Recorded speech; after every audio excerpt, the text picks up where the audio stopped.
Allahu Akbar, Allahu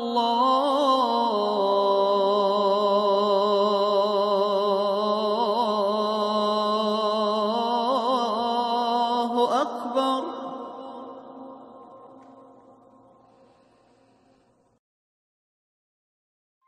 Kehidupan manusia tentulah tidak dapat dipisahkan dari alam semesta. Tanpa manusia, alam semesta hanya menjadi ruang hampa penuh kesunyian. Indonesia terletak di lintasan garis khatulistiwa yang membentang dari Sumatera, Kalimantan, hingga Papua. Keindahan alam Indonesia yang terdiri dari pesisir pantai, gugusan pulau-pulau, barisan pegunungan, dan hijaunya hutan belantara menjadikan Indonesia disebut sebagai Zamrud Khatulistiwa. Indonesia memiliki lebih dari 90 juta hektar hutan tropis yang merupakan kawasan hutan ketiga terbesar di dunia setelah Brazil dan Republik Demokratik Kongo. Hutan Indonesia berisi aset ekologi, ekonomi, budaya, dan spiritual yang menjadikan hutan Indonesia menjadi aset nasional yang sangat berharga bagi manusia dan alam. Assalamualaikum warahmatullahi wabarakatuh. Nama saya Hayu Prabowo, saya sebagai Ketua Lembaga Pemuliaan Lingkungan Hidup dan Sumber Daya Alam Majelis Ulama Indonesia. Selain itu juga saya di Interfaith Rainforest Initiative, saya mewakili Majelis Ulama Indonesia dari Lembaga Pemuliaan Lingkungan Hidup dan Sumber Daya Alam. Dan saya juga sebagai National Facilitator untuk IRI Indonesia. Saya Gatot Supangkat, Sekretaris Majelis Lingkungan Hidup Pimpinan Pusat Muhammadiyah. Dalam hal ini tergabung di dalam Interfaith Rainforest Initiative atau IRI Indonesia. Saya Muhammad Ali Yusuf, anggota pengurus Lembaga Penanggulangan Bencana dan Perubahan Iklim Nahdlatul Ulama LPBNO dan juga anggota Advisory Council IRI Indonesia. Pada tahun 1960, hutan menutupi hampir seluruh Indonesia. Luas terbentang Nusantara menghijaukan bumi. Namun, pada periode 1990, terjadi pengalihan fungsi besar-besaran untuk perkebunan. Pada periode inilah, tingkat penggundulan hutan Indonesia berada di peringkat kedua dunia. Pada tahun 2017, Indonesia telah kehilangan 15% tutupan hutannya, di mana sebagian besar kerusakan terjadi di hutan. Antara tahun 2000 dan 2012, sebanyak 43% hutan gambut Indonesia musnah. Tutupan hutan terus menurun dan sekarang hanya tersisa kurang dari setengahnya. Kita memiliki hutan yang merupakan salah satu komponen di alam semesta ini yang memiliki fungsi yang sangat strategis, terutama di dalam pengendalian iklim. Di samping juga fungsi utama dari hutan karena itu adalah merupakan satu ekosistem yang utama di dalam kehidupan, maka di dalamnya juga terdapat saudara-saudara kita, yaitu masyarakat adat. Oleh karena itu, ketika kita bersama-sama kemudian memperhatikan, melindungi hutan terus, itu berarti kita juga melindungi kehidupan alam semesta ini. Penebangan dan kebakaran hutan juga memainkan peran penting dalam kerusakan dan kemusnahan hutan Indonesia. Kebakaran skala besar yang terus-menerus terjadi menyebabkan dampak kesehatan dan ekonomi di tingkat regional yang sangat parah dan berkontribusi pada perubahan iklim. Kebakaran pada tahun 2015 sangatlah parah.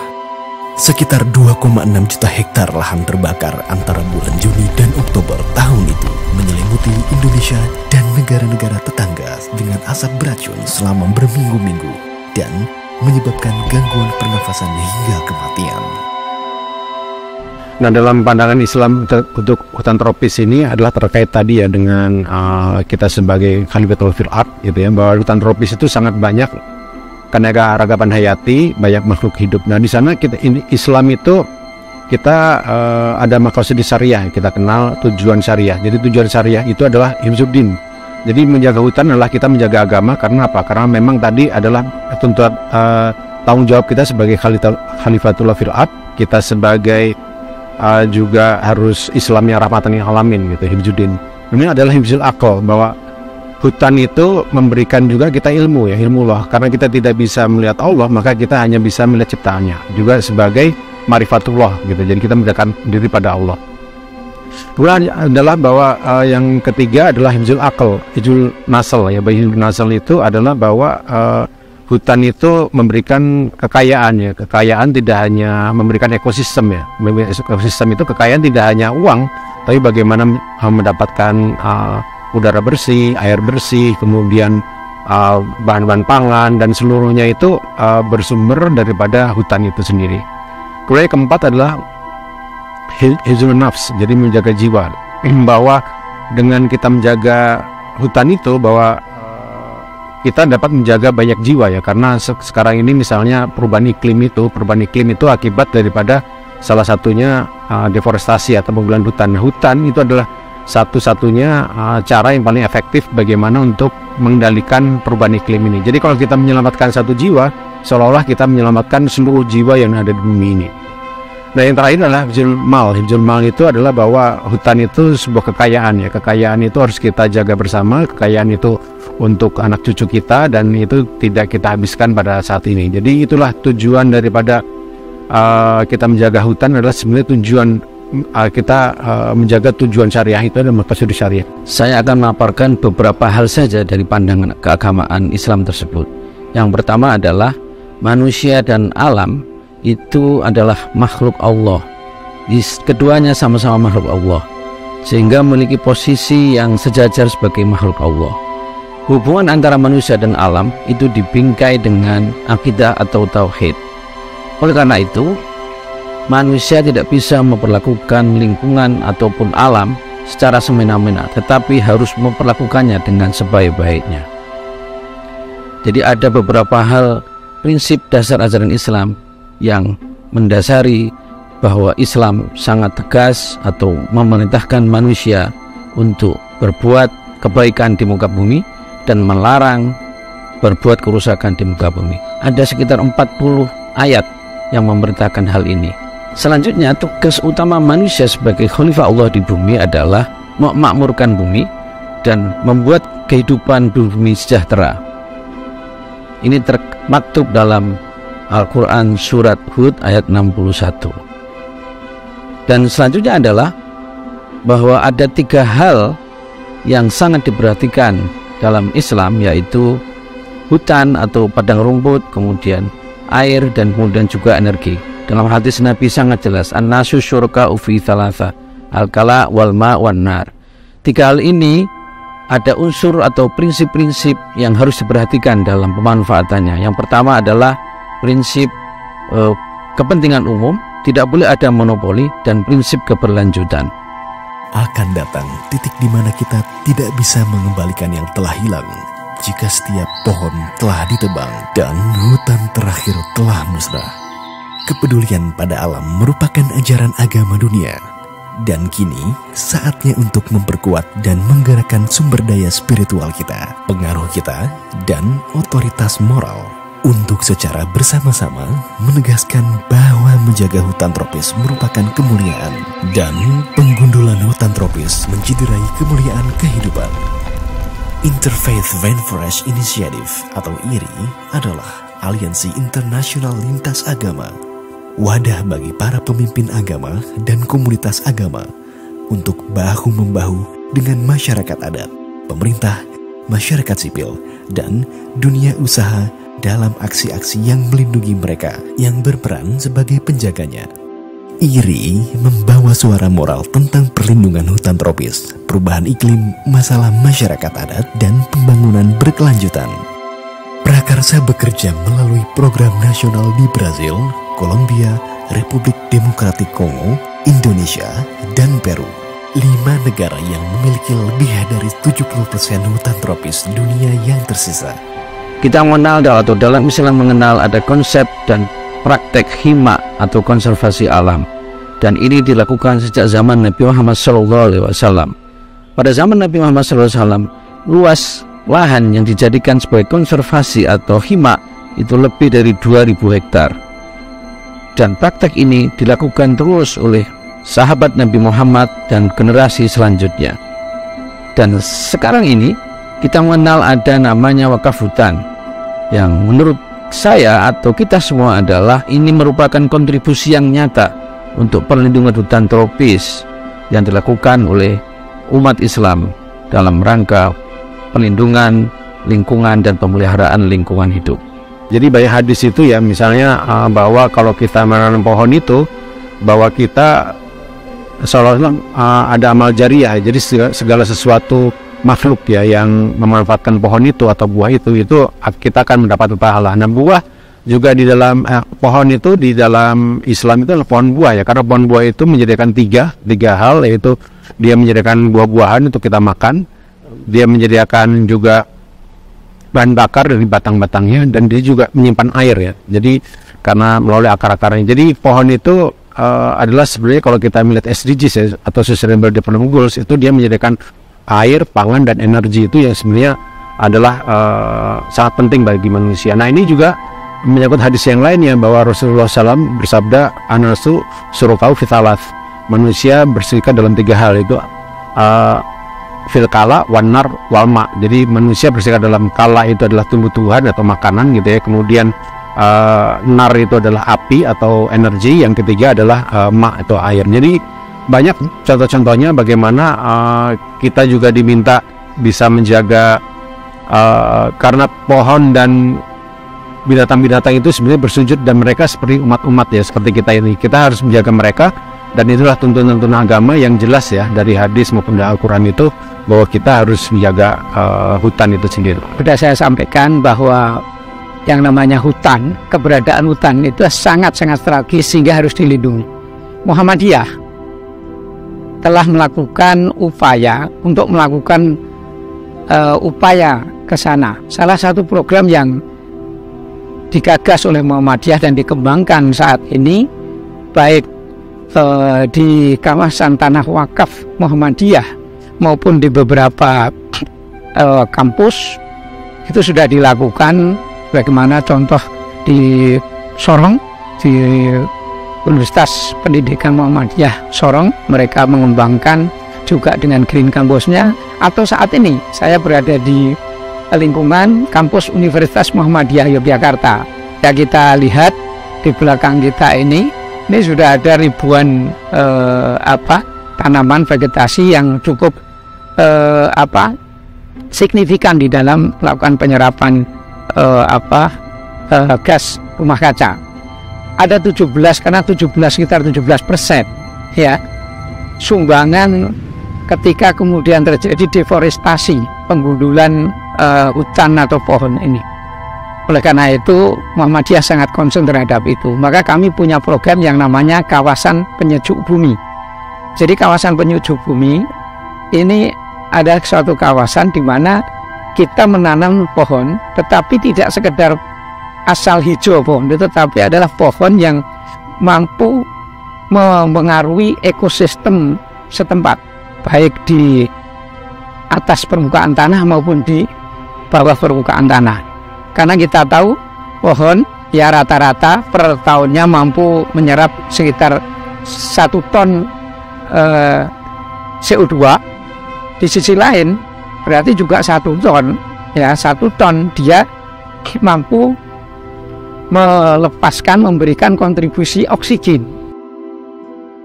Bagi banyak orang, nilai dan etika ini sebagian besar akan diilhami oleh iman mereka. Terlepas dari keragaman agama dan kepercayaan yang besar, hampir seluruhnya memiliki etika yang sama, berdasarkan keharmonisan dengan alam dan kewajiban melestarikannya untuk generasi mendatang. IRI membawa suara moral tentang perlindungan hutan tropis, perubahan iklim, masalah masyarakat adat, dan pembangunan berkelanjutan.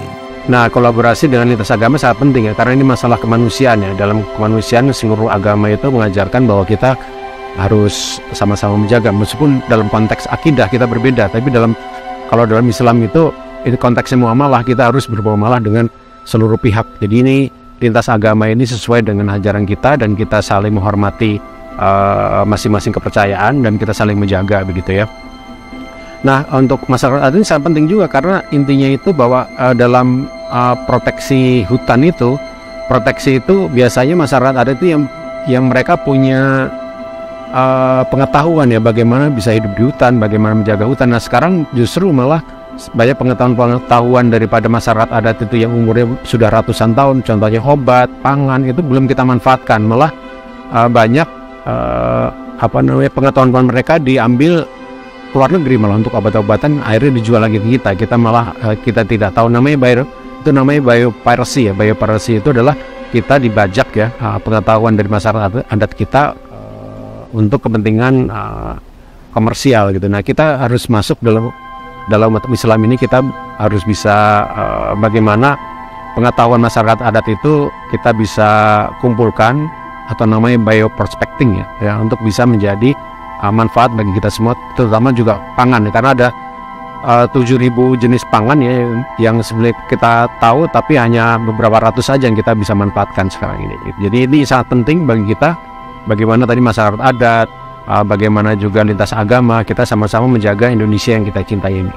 Pelindungan hutan tropis harus dilakukan melalui langkah-langkah yang konkret dan sistematis, dan juga upaya pihak termasuk kelompok keagamaan. Melalui pendekatan keagamaan, khususnya pendekatan etik atau moral, karena di sini sebenarnya letak dari kunci dari upaya pelindungan hutan tropis itu sendiri. Oleh karena itu, kolaborasi lintas iman atau lintas agama untuk perlindungan hutan tropis ini sangat diperlukan dan ke depan diupayakan untuk terus diperkuat dengan memobilisasi seluruh potensi yang dimiliki oleh masing-masing kelompok agama untuk melakukan upaya perlindungan hutan tropis. Semoga kolaborasi lintas iman ini dalam perlindungan hutan tropis ini mendapatkan dukungan dari semua pihak dan kita semua kelompok keagamaan dapat terus bersemangat dan berupaya menguatkan komitmen kita untuk melindungi hutan tropis di Indonesia.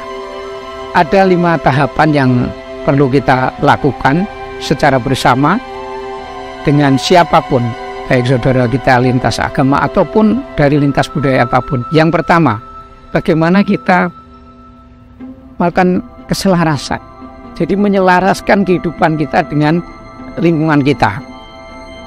Ya, ini menyelaraskan. Tapi sebelum menyelaraskan itu, maka kita harus paham. Kita harus melakukan kesepahaman terhadap sesama makhluk, yaitu baik itu lingkungan kita, baik hutan, terutama adalah hutan tropis. Kemudian keselarasan, kita bangun keselarasan di antara kita sesama makhluk. Kemudian yang ketiga, kita bangun kebersamaan. Jadi mari kita bersama-sama, siapapun kita lestarikan ya hutan tropis kita ini. Kemudian yang keempat, kita menyatu, kesatuan di antara kita untuk bersama-sama melindungi hutan tropis beserta komponen yang ada di dalamnya, yakni masyarakat adat. Kemudian yang kelima, ketika terjadi kita semua sudah sampai pada kesatuan, maka marilah kita wujudkan keharmonisan itu. Keharmonisan bisa terwujud apabila kita saling memahami, saling selaras, saling bersama dan saling menyatu di antara kita, baik sesama makhluk hidup manusia maupun juga makhluk hidup Allah yang lain, khususnya hutan dan hutan tropis dan juga masyarakat adat yang ada di dalam. IRI berdiri dengan tujuan mendidik dan meningkatkan kesadaran tentang krisis penggundulan hutan dan membekali para pimpinan agama dengan pengetahuan, perangkat pendidikan, dan pelatihan yang diperlukan untuk menjadi pendukung efektif bagi perlindungan hutan tropis. Menggerakkan aksi berbasis agama dengan menghubungkan para pemimpin agama dengan mitra dari berbagai sektor untuk meningkatkan dampak secara kolektif dan mempengaruhi kebijakan dan mengadvokasi pemerintah dan perusahaan untuk mengadopsi, memenuhi dan memperluas komitmen mereka untuk melindungi hutan tropis dan hak-hak masyarakat adat yang berperan sebagai penjaganya. Demikian, mudah-mudahan apa yang kita lakukan secara bersama-sama ini akan memberikan dampak yang signifikan, sehingga dengan demikian kita bersama-sama jaga hutan kita, jaga lingkungan kita, maka insya Allah kita juga akan menjaga kehidupan kita sebagai makhluk Allah di muka bumi. Terima kasih. Wallahul muwaffiq ila aqwamit thoriq. Wassalamualaikum warahmatullahi wabarakatuh.